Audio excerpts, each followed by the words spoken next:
말씀드린 대로 우리 에스라부터 시작하도록 하겠습니다. 2965페이지에 보시면 제4절 다윗 왕가의 회복 이렇게 나오죠. 음, 이 기록 시기를 보면은요, 이제 에스라, 느헤미야, 에스더인데 에스라, 느헤미야, 에스더는 에스더 이게 지금 나온 김에 이 에스더가 시간 순서로 보면 이게 에스라 다음에 에스더가 들어가고 느헤미야가 들어가고 이렇게 되거든요. 근데 이게 우리가 의미 분석이라고 얘기하잖아요. 구약의 순서는 우리 개혁 신학자들에 의해서 유대인은 다릅니다. 유대인들은 에스라, 느헤미야, 에스더 이렇게 놓지 않아요. 개혁 신학자들이 이제 500년 전에 종교 개혁 이후로 지금 이렇게 보고 있는데 어쨌든 에스라, 느헤미야, 에스더는 바벨론 70년 포로 생활 이후에 성전을 짓고 또 그 사이에 유대인들이 어, 몰살당할 지경에 놓였다가 역사적 설명입니다. 그 다음에 다시 돌아와서 성전을 건축하는데 순서는 에스라, 에스더, 느헤미야가 아니라 에스라, 느헤미야, 에스더입니다. 이것도 매우 매우 중요하다고 봐요. 이것도 이제 앞으로 이 구약 신약과 관련해서 좀 살펴봐야 될 부분이라고 생각을 하고요. 또 하나만 더 말씀드리면 제 4절 제목이 뭐냐 하면 다윗 왕조의 회복이잖아요. 그런데 역대기도 에스라를 기록할 때 기록한 거예요. 역사적 배경으로 보면. 에스라의 처음 등장하는 부분과 역대기 마지막 장, 이게 마지막 장, 마지막 절에 나오는 내용하고 어떻게 된다 그랬죠? 반복된다 그랬죠. 그러니까 연결을 하지 않을 수가 없는 거예요. 자, 그럼 거기에서 역대기는 누구로부터 시작한다고 했죠? 누구? 아담. 자, 그러면 에스라, 느헤미야, 에스더. 좀 이렇게 역사적으로 묶으면 역대기 에스라, 느헤미야, 에스더로 보면 다윗 왕조라고 했을 때 이것을 아브라함에게다가만 연결하면 될까요? 안 될까요? 안 되는 거예요. 그러니까 꼭 누가 나와야 돼요? 예, 아담이 나와요. 그리고 아담이 나오는 것이 중요한 것은 누가 성취하실 것을 이제 강력하게 보여주냐 하면 예언해주고 있냐 하면 언약해주고 있냐 하면 그리스도께서. 그래서 에스라, 느헤미야, 에스더까지의 이 분위기는 실체로서 바로 하나님의 여호와의 언약을 이루는 것하고 관계된다. 그래서 저 개념에 하나 이제 먼저 말씀드릴 게 다윗 왕조의 회복에 저 다윗은 육적인 의미가 아니라 영적으로 오히려 좀 더 강하게 말씀드리면 다윗 왕조의 회복을 다윗이 하는 것이 아니고 그리스도가 다윗 왕조를 주관하신다라는 것으로 왜냐하면 역대기 1장 1절에 아담이 나오니까 그 아담은 또 뭐냐면 예, 장차 올 그리스도에 대한 예표로서 모형과 그림자이고 또 마지막 아담으로 올 그리스도와 연관되기 때문에 그렇게 생각을 하시고 이제 그 근거 구절, 신약의 근거 구절을 이제 볼 때, 뭐하고 연결되는 것이 바로 이렇게 이어져 있다?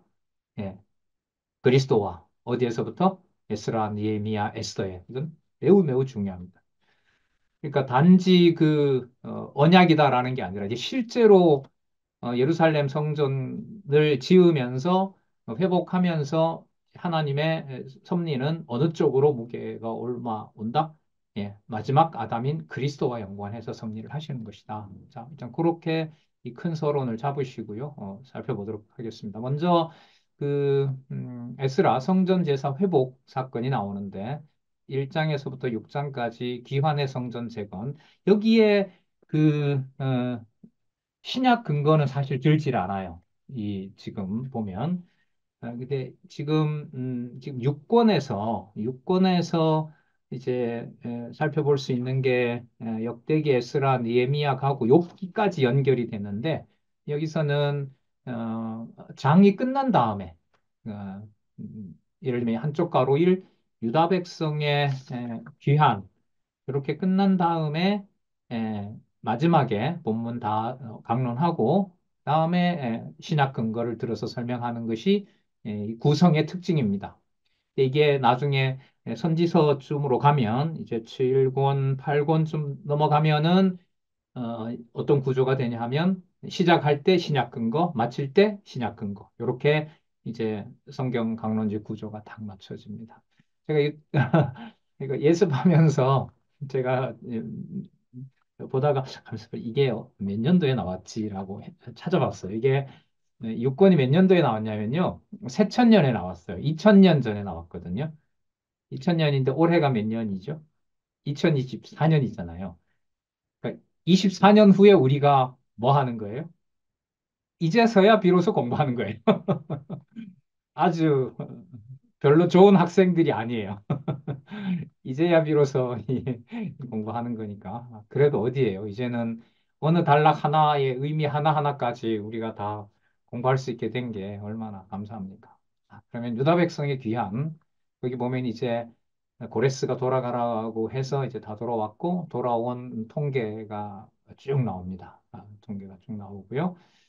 그 다음에 2장 68절에 보시면 마지막 절 한번 보고요. 68절, 2장 68절부터 70절까지, 70절을 한번 보시면은요, 70절. 이에 2, 9, 8일, 이에 제사장들과 레위 사람들과 백성 몇과 노래하는 자들과 문지기들과 느디님 사람들이 그 본성들에 거하고 이스라엘 무리도 그 본성들에 거하였느니라. 그럼 여기 유다라고 하지 않고 뭐라고 얘기를 해요? 이스라엘이라고 얘기하죠. 여러분, 이 이스라엘이 1번, 북이스라엘을 얘기를 한다. 2번, 남북을 다 합한 이스라엘을 말한다.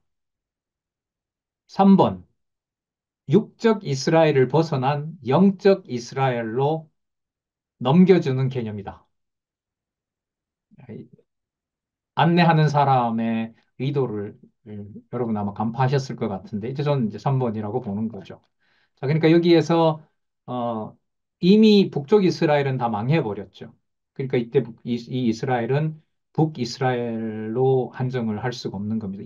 그 말은 무슨 뜻이냐면 에스라, 느헤미야, 에스더에서 이스라엘이라는 말이 나올 때 이건 육적 의미보다가 어떤 의미 쪽에 더 강조를 하는 것이다. 영적인 의미에서. 아까 그러면 다윗 왕조라고 했을 때 그 다윗 왕조도 어떻게 맞춰야 될 것 같아요? 예, 영적인 부분에 아담에다 맞추어서 살펴볼 수가 있습니다. 음, 아, 배경이 좀 그렇네요. 잠깐만요.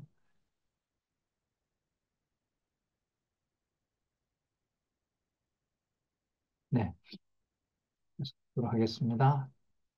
2982페이지. 어, 일 정리가 되겠습니다. 유다 백성의 귀환에 대한 정리. 음, 뭐, 말씀 안 드려도 알겠지만은, 이제 세 번째 단락에 계속해서 소개하고 있으니까요. 1장에서부터 2장까지 쫙 읽으시고, 의미 분석으로 딱 정리하시고, 또 역대기서부터 시작된 아담에다 초점을 맞추고, 이게 신약의 다음과 같은 근거가 있기 때문에, 이렇게 기록이 되어 있구나. 음, 지금 말씀드린 건 무슨 말씀인지 아시겠죠? 진짜 이게 엄청난 얘기인데요. 이, 이 2982페이지에 보시면 사도행전 2장 23절에서부터 24절이 있는데 아, 이런 거예요. 이 저자의 주장은 왜 에스라 1장과 2장이 지금 여기 이렇게 기록되어 있느냐? 왜냐하면 사도행전 2장 23절에서부터 24절이 기록이 되어 있기 때문에 바로 에스라 1장에서부터 2장까지의 내용이 지금 여기에 기록되어 있다. 이게 지금 세 번째 단락이 주장하는 바거든요. 그러면은 사도행전 2장 23절과 24절 이것만 해당되느냐? 이건 이미 많이 다뤘어요. 이것만 해당되는 것이 아니라 이와 관련된 구절들을 우리가 뭐 해 가면 된다 그랬죠? 찾아가고 공부해 가면 되는 거예요. 예. 이게 만약에 우리가 지금 한 열댓 명 들어와 있는데 각자 이제 흩어져서 이 내용들을 본문을 중심으로 쫙 찾아서 우리가 만약에 뭐 나는 예를 들면 시가서에 찾겠, 나는 뭐 복음서에 찾겠다. 나는 뭐 교회 성취해서, 교회 설립해서 찾겠다. 나는 교회 무장해서 찾겠다. 딱 해서 이 에스라 1장에서부터 2장까지 관련된 내용들을 지금 사도행전 2장 23절에서부터 24절을 이렇게 성경을 연결하는 거구나. 신구약을 그 감을 딱 잡고 곳곳에서 찾아서 여러분들이 한 구절이라도 소개를 해주게 되면 만약 10명이라고 했을 때 그리고 한마디씩 한 10분씩 이게 에스더 1장에서부터 2장까지 내용과 관계가 되는 것 같아요. 그럼 우리 같이 또 얘기해 보잖아요. 이게 바로 그리스도에 대한 성취가 이렇게 되고 이게 예표로서의 모형과 그림자입니다. 그리고 결론은 누구 계시로 나야 돼요? 자연스럽게 막 강요해서는 안 돼요. 자연스럽게 여호와 계시. 이럴 때 성경을 누구 중심으로 보는 해석이 되는 거죠. 여호와 계시 중심으로 보는 해석이 돼요. 근데 이런 논의와 이런 공부들은 아직까지 일어나지 않았던 거죠. 예, 이게 이제 남아있는 제가 볼 때 아주 중요한 공부라고 생각을 합니다. 그럼 이 요건은 성경도 읽어야죠. 이쪽 저쪽 찾아봐야죠. 본래 목적인 여호와 계시로 가는지 확인해야죠. 진짜 이 공부가 남아있는 거예요. 자, 볼게요. 뜸을 많이 들였네요. 사도행전 2장 23절에서부터 24절까지. 설명을 먼저 보도록 하겠습니다. 2982페이지. 밑에서부터 열 번째 줄, 둘, 넷, 여섯, 여덟, 열 번째 줄. 그리고 이 언약의 말씀들을 이루어 주시기 위해 여호와 하나님께서 유다 백성을 바벨론에서 1차로 귀환시켜 주시는 계시 섭리를 하셨다. 이는 장차 오실, 자, 바로 넘어가죠. 이는 장차 오실 예수 그리스도께서 사망의 권세에서 벗어나실 것에 대한 예표로서의 모형과 그림자다. 여러분 핵심이 여기에 뭐냐 하면 사망 권세에서 벗어나게 하실 것, 이 구문이잖아요. 사망 권세에서 벗어나게 하실 것, 이 개념이 제 얘기가 아니라 성경의 근거를 가지고 있습니다. 어디에 나오냐 하면 사도행전 2장 23절에서부터 24절까지입니다. 두 절을 들었지만은 우리가 이제까지 확인했지만 이 저자는 최종적인 목적을 어디에다 맞춘다 그랬어요? 여호와 계시에다가 맞추는 거죠. 여호와의 존재와 사역과 그 속성의 영광을 찬미하도록 하는 데서 한 번도 흐트러지지 않는다는 거죠. 그 몇 개가 무너져 버리면 성경은 인간 중심적인 또 우리의 구원을 위한 우리를 위한 책이 되는 것으로 간단 말이죠. 그러니까 이게 되게 민감한 사안이에요.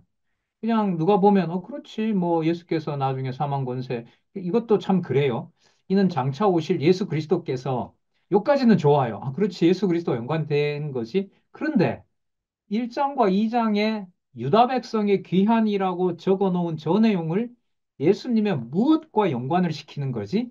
한번 볼게요. 지금 단락이 몇 개냐 하면 1장 1절에서부터 4절부터 해서 단락이 하나, 둘, 셋, 넷, 다섯, 여섯, 일곱, 여덟 개거든요. 여덟 개면 적어도 여덟 가지 사건이 있는 거예요.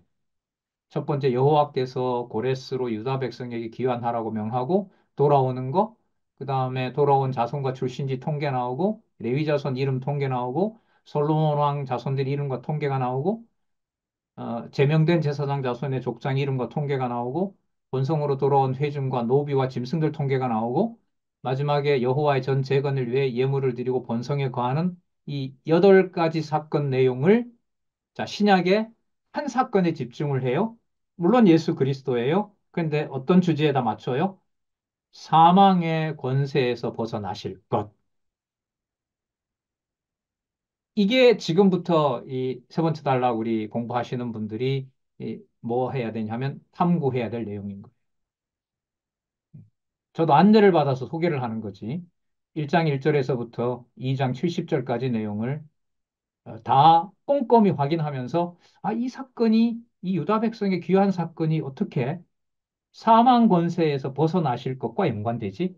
그러니까 딱 눈에 들어오는 게 이런 거잖아요. 유다 백성의 귀환은 무슨 신약의 무슨 개념과 연관이 돼요? 예수 그리스도께서 사망의 권세에서 벗어나는 것. 그러면 뭐와 뭐가 딱 붙어 있어요? 유다 백성의 귀환과 사망 권세에서 벗어나는 것. 그러면 딱 들어오는 게 뭐냐 하면 돌아온 출신지의 돌아온 자손들과 모든 회중 노예 짐승들의 회복은 바로 무슨 권세를 멸망시킨 승리와 연관된다? 사망 권세를 멸망시킨 일이 된다. 과연 그런가? 그럼 이제 1장 1절에서부터 70절까지 가는 거죠. 그러니까 사실 이게 어떻게 보면 뭐 학점을 따야 되는 수업 같으면 이 세 번째 단락 공부 끈을 속도를 좀 내서 진도를 나가면 엄청난 과제가 생겨요. 만약에 제가 여기서 에스라 다 나가잖아요. 그러면 에스라 예를 들면 1장에서부터 12장까지 끝나고 난 다음에 모든 사건들을 뭐하고 연관시켜라? 예. 사망 권세와 연관되는지 한번 다 해석을 해라. 근거를 신약에서 다 찾아봐야 된다. 사실 저자는 이렇게 안내를 하고 있거든요, 우리한테. 예. 그러니까 이게 이런 면에서 뭐 어려워서 그게 아니에요. 제가 볼 때는 어렵다기보다가 이 보물에 뭐 다 팔아서 밭을 사는 것과처럼 해야 되고 하고 싶은 너무나 많은 이 광맥을 저자는 소개하고 있었던 거죠. 벌써 몇 년 전에? 이 책으로 보면 24년 전에. 24년 전에. 뭐 단지 뭐 이렇게 이제 웃을 사안은 아닌 거죠. 어, 진짜 우리 다들 이제 연로하셔가지고 뭐 진짜 어떻게 보면 1세대는 어쨌든 뭐 많은 시간이 그렇게 뭐 수십 년 남아 있는 건 아니라는 의미에서 이 공부를 저는 꼭 한번 해보고 싶어요. 그래서 무작위라기보다가 지금 강의는 다 녹음이 돼 있으니까 이런 방식으로 발표자가 안 나오면 못하겠죠. 하지만 세 번째 단락에 제안했던 것을 공부하실 수 있고 준비가 되신 분들은 뭐 예를 들면 뭐 저기 호크마 하우스라든지 어디에서 저는 뭐 당장 개인적으로 바라기는 이제 교회동력자 협회에 주로 활동하시는 우리 장로님들, 권사님들, 그리고 또 집중적으로 많이 공부해 가시는 또 선생님들, 뭐 이런 어떤 좀 마음이 듭니다. 제가 이렇게 뭐 하자라는 것보다가 이 성경 강론집이 이 세 번째 단락에 안내해주고 있는, 우리 지금 타이틀을 그렇게 해놨잖아요. 한 개념과 한 단락에서 어디를 다 연결시킨다? 성경 전체로, 전체로. 그러니까 사망 권세라는 말로 보면 어느 몇 장 몇 절에 매이게 되나요? 성경 전체를 봐야 되나요? 후자이잖아요. 여러분 좀 희한한 얘기 해볼까요? 이런 이 말씀을 이렇게 주관해 가시는 분이 여호와 하나님이시기 때문에 내가 비록 에스라서를 안 보더라도 내주하시는 성령께서 여러분들과 저를 에스라서에 있는 이 진리의 말씀 아래로 우리를 이미 인도하고 계세요. 여러분 성경 신학 몰랐을 때는 하나님 자녀 아니었어요? 하나님 자녀였잖아요. 그러면 성경 신학이 왜 우리한테 그렇게 진짜 생명과 같아요? 다른 데서 안내받지 못했던 창세기 1장 1절부터 요한계시록까지 전부 문자가 아니라 무슨 말씀이다? 영생의 말씀이라는 걸 확증해 준 거 아니겠습니까? 그게 똑같은 논리예요. 에스라서의 내용을 비록 모른다 하더라도 에스라서에서 계시된 하나님이 이미 내 주인이신 거예요. 그런 의미에서 예레미야서에 나오는 약속처럼 너 공부해라라고 말할 필요가 없다는 거죠. 귀에다 대고 너 공부해라고 얘기할 필요가 없다는 거예요. 왜? 그 하나님이 이제 성령 시대에는 성령께서 우리에게 뭐 하시니까? 내주하시니까. 그러니까 에스라서를 기록하게 한 성령이 이미 우리 안에 와 계시는 거죠. 어. 그런데 약속이 있어요. 그 기록한 말씀이 문자가 아니라 이 육의 몸을 하늘로 연결시키는 사다리를 만들어 주는 거예요. 야곱의 그 사다리처럼. 그 사다리가 바로 여러분 10단계인 거예요. 본문에서부터 어디까지? 영원하신 여호와에게까지. 그걸 이제 성경계로는 10단계 혹은 11단계로 안내를 해주고 있는 거죠. 그걸 여러분 횡으로 펼치면, 횡으로 이렇게 된 걸 이렇게 펼쳐 놓으면 어느 한 본문 하나가 전부 몇 단계만 지나면, 그러니까 세 번째 단락은 몇 단계를 거치지 않죠. 바로 창세기 1장 1절에서 어디를 연결시켜 버려요? 저기 멀리 있는 계시록 마지막 장 마지막 절을 연결시켜 주는 게 세 번째 단락인 거예요. 그러니까 여기에는 반드시 뭐가 이제 바탕이 돼야 되겠어요? 본문에 대한 이해와 본문의 연결과 어느 정도 내용이 숙지가 되어야 가능하다고 할 수가 있겠죠. 그게 지금 보시는 것처럼 24년 전에 우리에게 안내를 해주고 있는 책이라는 겁니다. 자, 그다음 이것도 논리가 재밌어요. 유다 백성을 귀환시켰으면 공사가 제대로 이루어지게 하셔야 되는데 전 건축에 대한 뭐가 일어나게 돼요? 방해 사건이 일어난단 말이죠. 그야말로 주권성이겠죠. 자, 2993페이지로 가서 보겠습니다. 정건축에 대한 방해는 어느 정도 우리가 이해를 하고 있기 때문에 2993페이지에 가시면, 자, 세 번째 줄, 이는 장차 오실 예수 그리스도의 부활을, 뭘 잡아버려요? 예수님을 이렇게 대적한 게 아니라 뭘 잡아버려요? 부활을 갖다 잡아버려요. 그럼 여러분, 아까 더러운 사건이 사망 권세를 멸하실 것이라고 하는 것과 부활을 방해한다는 것하고 연결이 돼야 안 돼요? 되죠. 이런 조합이 어떻게 여기서 일어나는지 깜짝 놀라는 거예요, 저는. 아, 예수님을 많이 대적했지. 유대인들도 그렇고 뭐고. 그런데 딱 한마디를 써야 되는데 어디를, 무슨 사건을 들어버려요? 부활을 방해한 거. 이렇게 잡는 거예요. 그럼 질문이 이렇게 되겠죠. 예수님 방해받은 사건 많은데 굳이 왜 이게 부활이에요? 라고 하면 한 줄밖에 써놓지 않는 이 내용의 이 저자는 이제 창세기부터 계시록까지 다 훑어내는 겁니다. 다 설명을 하는 거예요. 그래서 강론집에 보면 어디 참조해 보세요, 어디 참조해 보세요라고 이렇게 안내를 하고 있는 거죠. 그럼 이건 막 논리적으로 바로 연결이 되죠. 아, 사망권세, 사망권세 끝낸 거 부활이잖아. 그러니까 그 부활을 뭐 하도록 한다? 방해하도록 한다. 그게 무슨 사건이었다? 전 건축을 방해하는 사건의 실체적인 해석, 실체적인 의미가 바로 그게 있다. 아, 이런 거는 진짜. 그러면 여러분 이게 이제 한두 단계로 신약에 있는 어떤 본문을 읽게 되면 직접 오늘 우리가 살고 있는 우리 생활에 교회를 세워주시고 교회를 양육시키고 우리를 무장시키고 투쟁케 하시는 진리의 말씀으로 투쟁케 하시는 성령께서 이제 사망 권세가 우리를 대적하는 우리 현실로 보면 굉장히 중요한 의미가 있겠죠. 요즘 요한 1, 2, 3서 하잖아요. 저 그리스도가 어디 멀리 있어요? 아니잖아요. 예, 말씀 삽적으로 풀려고 하는 바로 그 순간에 우리는 적그리스도가 된다고 하는 걸 우리는 온몸으로 보고 있지 않습니까? 네. 당연한 사건들을 한번 볼까요? 음, 무덤 지키는 사건이 나오고요.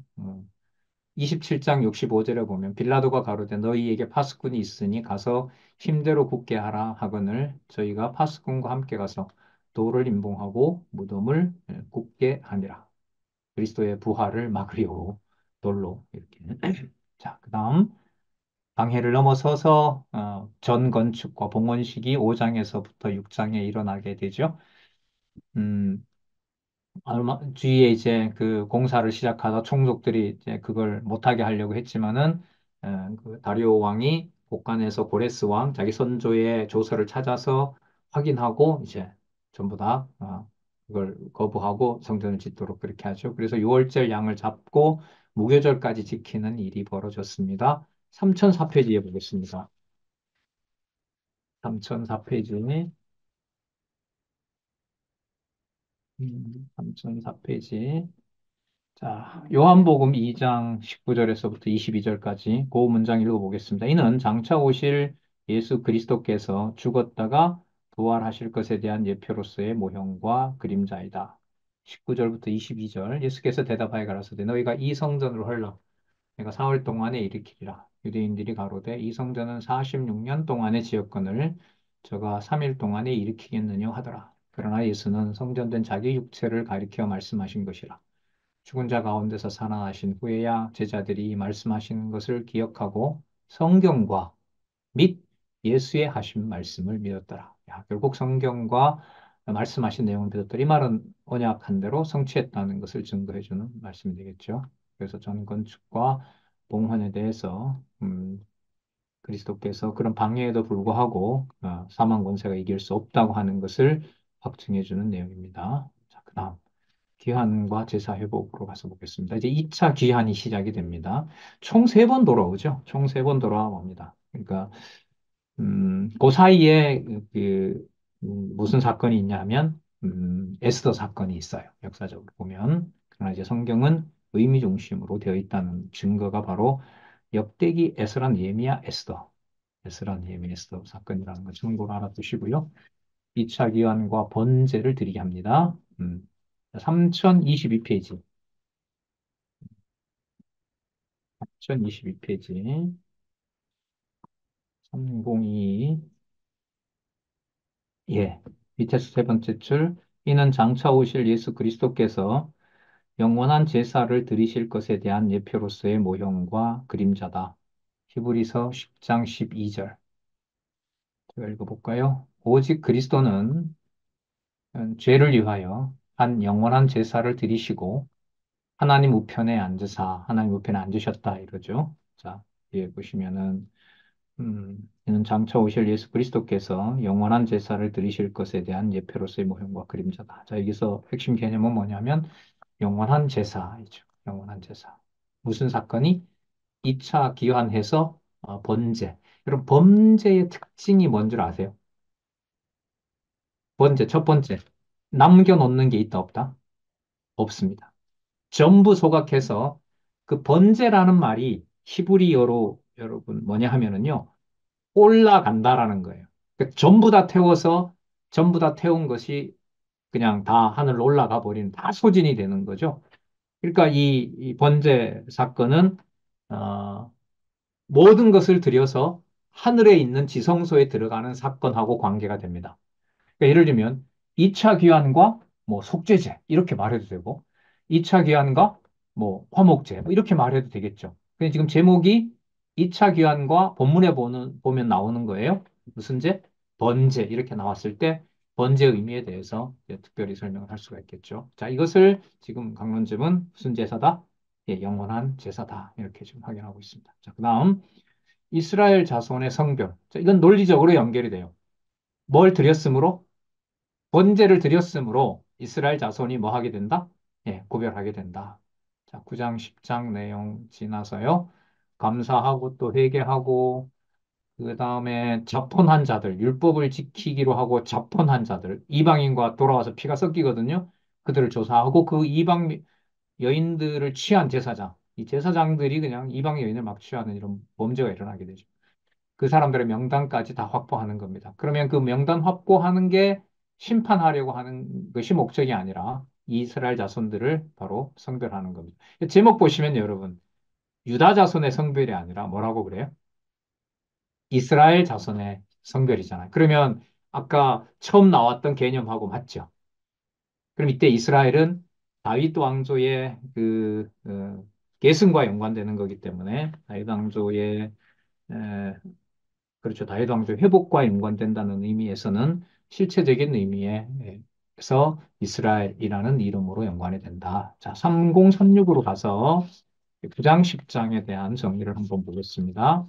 3036. 음, 거룩히 구별해 주셨다.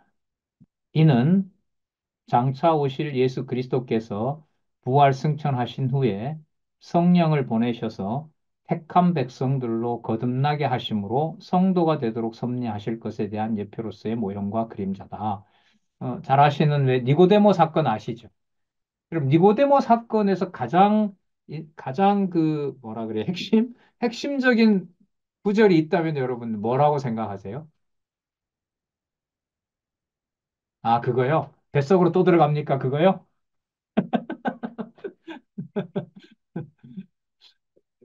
그거 잡으시면은, 이거 이해하기가 좀 곤란한데. 음, 자, 거기에 보면, 음, 3장 6절에 보면, 6으로 난 것은 뭐요? 6이요? 예, 0으로 난 것은 영이니라. 그러면 0과 6을 섞을 수가 있다, 없다? 없다. 다르게 말하면, 6의 눈으로는 절대로 뭘 알 수가 없다? 영의 사건을 알 수가 없다. 자, 그러면 이 말은 예수님이 모른다는 얘기일까요? 아니면 중생하고 거듭나고 영생을 얻는 이 사건은 전적으로 본인에게 해당되는 일이고 오직 자신만 할 수 있고 하늘에 속한 사건이라는 걸 얘기해 주는 걸까요? 후자이죠. 왜냐하면 우리가 여기서 또 연결이 돼요. 요한복음 본성의 성취 앞부분이 어디로부터 오신 신성? 예, 하늘로부터 오신 신성. 천래의 신성이 되잖아요. 그러니까 이 모른다 이 말은 이 세상에서는 뭐 할 수 없다, 알 수 없다, 영적인 건. 그럼 어디에 속한다는 말이 되는 거죠, 그게? 그러니까 반드시 하늘에 속한 일이 된다. 예.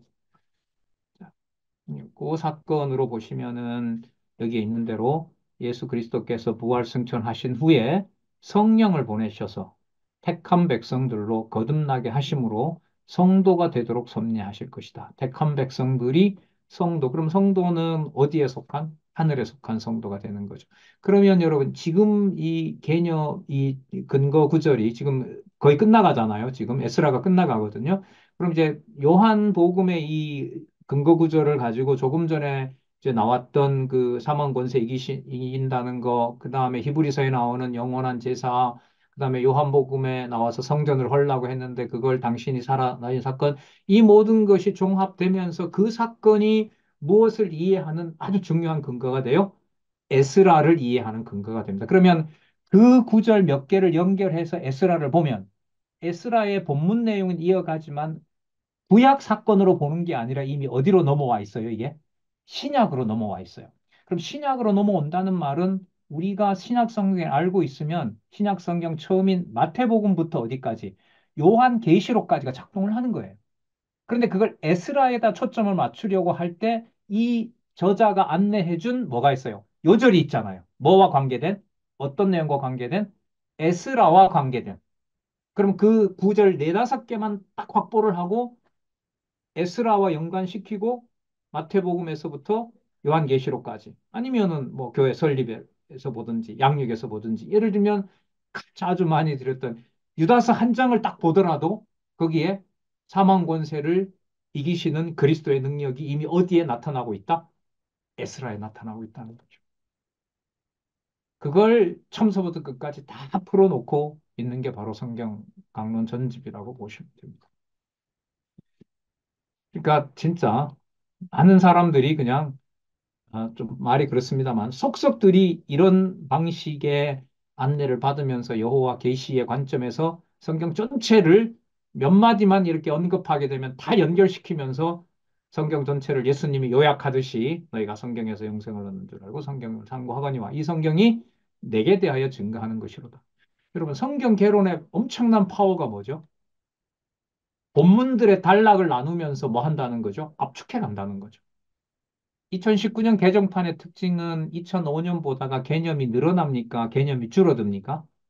줄어듭니다. 그럼 줄어드는 거는 나중에 책 편집하려고 하는 걸까요? 생각이 그만큼 투명하다는 걸 확증한 결과라고 봐야 됩니까? 후자인 거죠. 그러니까 한마디로 얘기해봐라고 했을 때 그 말은 더욱 더 좁혀지는 거거든요. 전 이게 이제 서양에서 2000년 동안 뭐 2500년 더 되죠. 뭐 소크라테스 그 시대부터 뭐 학문이다 뭐다 이런 게 그 이후로 플라톤, 아리스토텔레스 이어지면서 발전했다고 하지만 그 서구 2500년 이상 된 학문의 그 논리적 그 일관성을 통해서 진리를 확증하게 하는 모든 것들이 성경을 읽어 나가도록 하는 일에서 저는 다 끝이 났다. 그 일이 우리에게 벌어졌다라는 거예요. 예. 어젯밤에 그 연수 들어오는 그 학생하고 어젯밤에 이제 한 2시간 또 공부했는데 어제 소개를 뭘 했냐면 그 성경 개론 영어 그 번역이 한쪽 가로까지 돼 있습니다. 한쪽 가로까지 아니라 동그라미로 돼 있거든요. 그래서 이제 요즘 말씀드렸던 위에 제목을 읽고 그러므로 영어가 therefore죠. therefore, so, therefore, so 이렇게만 연결해서 어제 그냥 창세기에서부터 출애굽기 창세기에서부터 어, 출애굽기 24장까지 그냥 그 한 줄 요약된 거 있잖아요. 한 줄로 양쪽 가로 요약된 걸 가지고 그거는 구니까 문장을 조금 문장은 쉬워요. 앞에다 그냥 여호와만 붙이면 돼요. 여호와가 했다. 여호와가 메이드 했다. 전부 여호와 메이드 데어포 여호와 메이드 데어포 여호와 메이드 데어포 여호와 메이드 데어포 왜? In order to 성취하기 위해서. In order to fulfill the his covenant. 그래가지고 한 30개 문장을 읽어버렸어요. 인간적으로 그 머리가 좀 좋거든요. 그 자매가. 이런 거냐고. 이거 하는 이 저자가 나는 한 30년 정도 이걸 계속 공부하고 있는 거고 저자는 이걸 60년 이상 했다. 내가 이 말 하는 거는 요약한 이 내용이 성경에 근거를 두고 있는지 너가 이거 다 확인했으면 좋겠고 그걸 우리는 여기 오면 안내할 거다.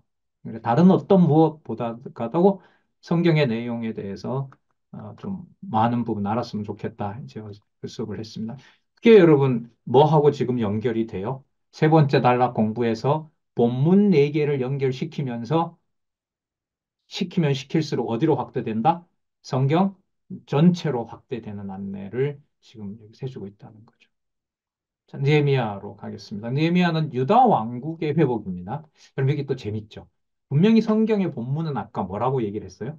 이스라엘이라고 썼었죠. 지금 여기는 뭐라고 나와요? 유다 왕국이죠.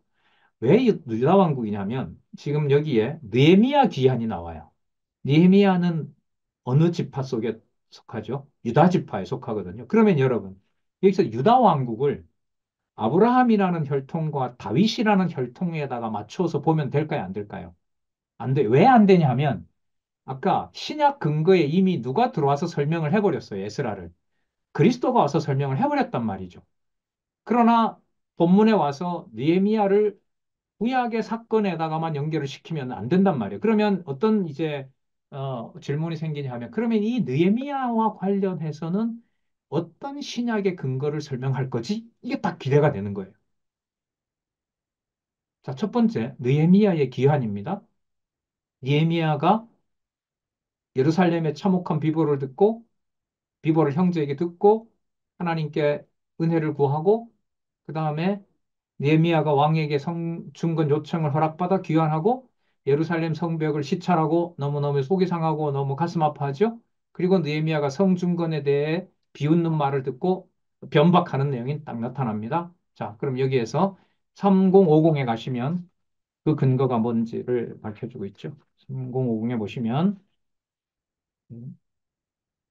자, 여기는 이제 한쪽 괄호 2, 양쪽 괄호 없는 2, 그다음에 한쪽 괄호 1, 양쪽 괄호 1 밑에는 그 신약 근거가 없습니다. 이제 이 특징은 에스라 니에미야 에스더의 특징은 본문 끝난 다음에 신약 근거를 소개하고 있다는 게 특징입니다.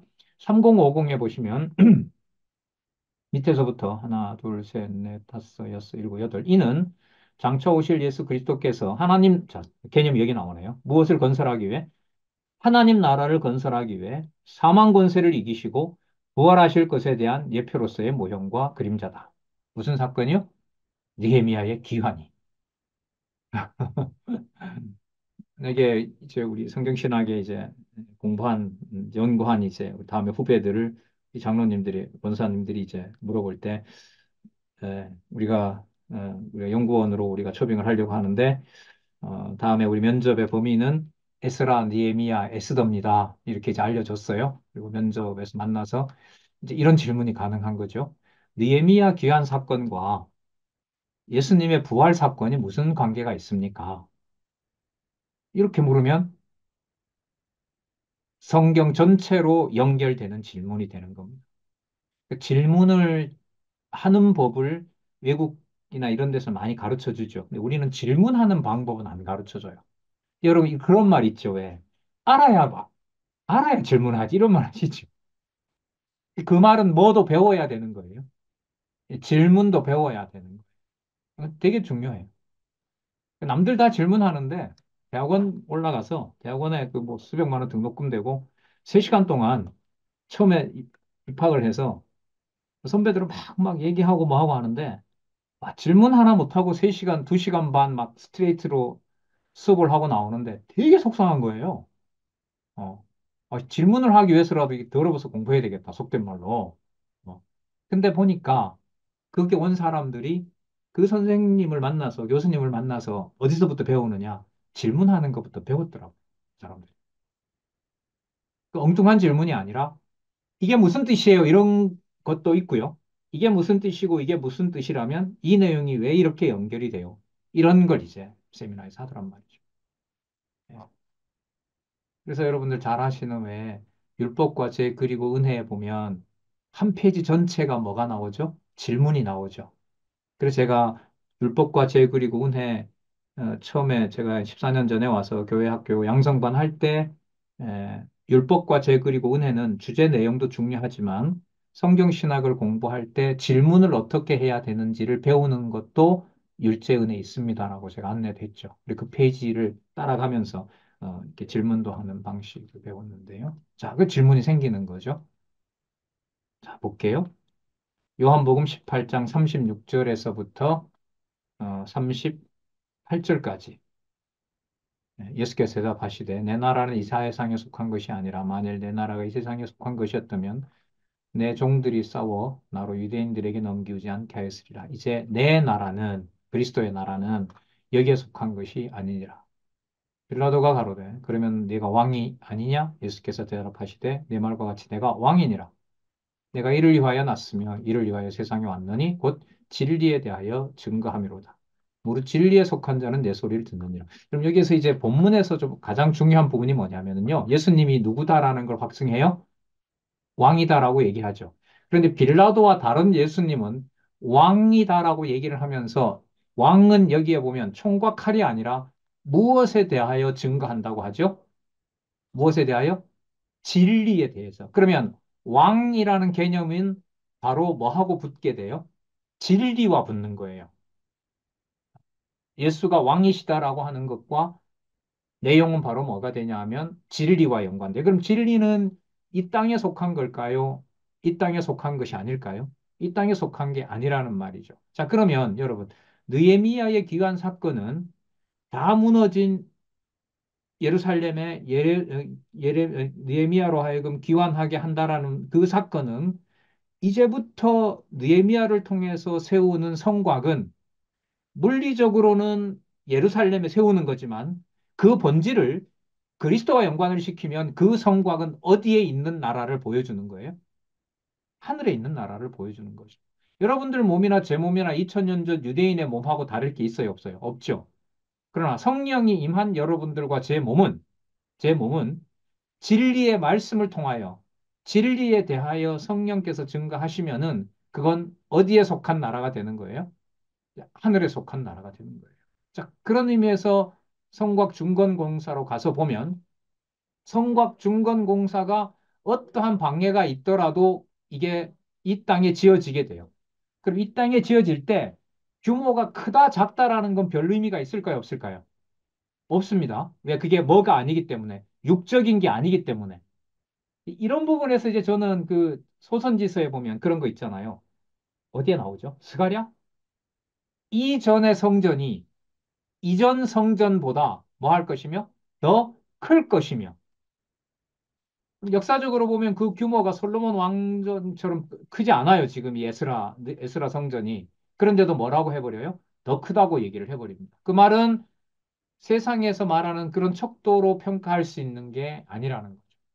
그러면 진리의 영이 들어와서 여러분들과 제가 두세 사람이 진리 아래 거하면서 말씀을 신구약을 통합하면서 하나님 계시를 서로 발견하는 진리에 거한다. 이 말은 니에미야가 2500년 전에 돌아와서 세웠던 성곽과 비교할 수 없을 정도로 실체인 어느 나라에 가까운 것이다?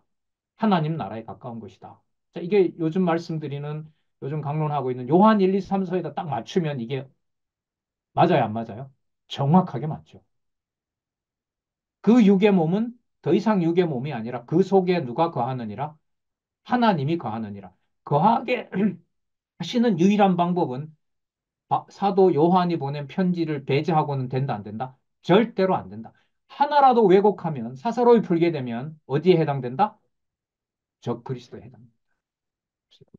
그러면 여러분, 단지 니에미야 사건을 역사적 사건으로 기록한다. 그 말을 쉽게 못하는 거죠. 그러니까 지금 이 안내해주고 있는 이 지금 세 번째 단락의 공부는요. 글쎄요, 나중에 여러분들하고 좀 그 의미를 좀 이렇게 얘기를 해보고 싶죠. 당연히 듣고도 싶은데 여러분들도 확인하시고 이제 엄청난 이 성경 공부에 안내를 해주고 있다고 생각합니다. 이 2장 여기 보면 2장 어디 뭐 제가 적어놨는데 제가 여기다가 따로 찾아왔네요. 2장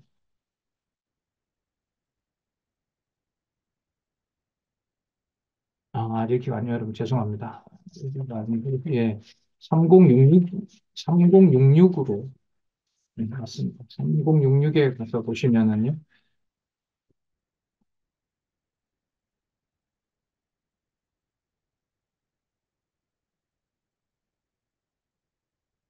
음, 성곽의 중건공사 한번 볼게요. 3066에 가시면 에베소서 2장 19절부터 22절 있죠. 그 문장 한번 읽어볼게요. 이는 장차 오실 예수 그리스도께서 또 나오네요. 사망 권세를 이기시고 부활하심으로 하나님 나라를 지어가실 섭리에 대한 예표로서의 모형과 그림자다. 2장 19절에서부터 22절. 네, 그 내용에 보면 외인도 아니요 손도 아니요 성도들과 동일한 시민이요 하나님의 권석이라 사도들과 선지자들이 터 위에 세우심을 입은 자라 그리스도께서 친히 모퉁이 돌이 되셨다. 그 안에 건물마다 서로 연결하여 주 안에서 성전이 되어가고 너희도 성령 안에서 여기 나오네요. 성령 안에서 하나님의 거하실 뭐가 된다? 처소가 된다. 이게 무슨 사건하고 관계된다고요? 성곽 준공공사와 연관된다는 거죠. 느헤미야가 돌아와서 그 다음에 성곽 공사가 완성되는 게 5장 14절에서부터 6장까지인데요. 자, 청동 느헤미야가 청빈한 생활을 합니다. 그 다음에 느헤미야가 대적의 요청과 유혹에도 하나님만 의지하고요. 또 중요한 게 거짓 선지자의 말을 듣지 않고 대적을 하나님께 고발하고요. 공사를 마치자마자 이방은 낙담하는데 도비야는 또 도전한다. 이런 말씀이 나오는데 자, 3073으로 가서 3 정리를 한번 볼게요. 성과 공사의 완공. 3073에 가시면 에베소서 2장 19절에서부터 22절 이는 장차 오실 예수 그리스도께서 사망 권세를 이기시고 부활하심으로 하나님 나라를 세우실 섭리에 대한 예표로서의 모형과 그림자다. 예수님께서 이제 십자가에 이제 달리셔서 여러 가지 수치를 당하고 이렇게 대적들에게 막 모멸을 당하신 거죠. 모멸감을 느끼시고 했던 모든 일들이 에, 느헤미야 시대에 대적들이 와서 느헤미야를 조롱하는 것과 연관이 되는 겁니다. 네, 그 사건하고 바로 연결이 돼요. 여러분, 예수님께서 너희가 성경에서 영생을 얻는 줄 알고 성경을 상고하거니 그 성경에 대해서 내게 대해 증거한다고 했을 때 몇 장 몇 절, 한 절 한 절까지 다 아실까요? 그냥 큰 틀에서만 아실까요? 그런 질문은 몇 장 몇 절에 무슨 내용들을 예수님은 다 아실까요? 모를까요?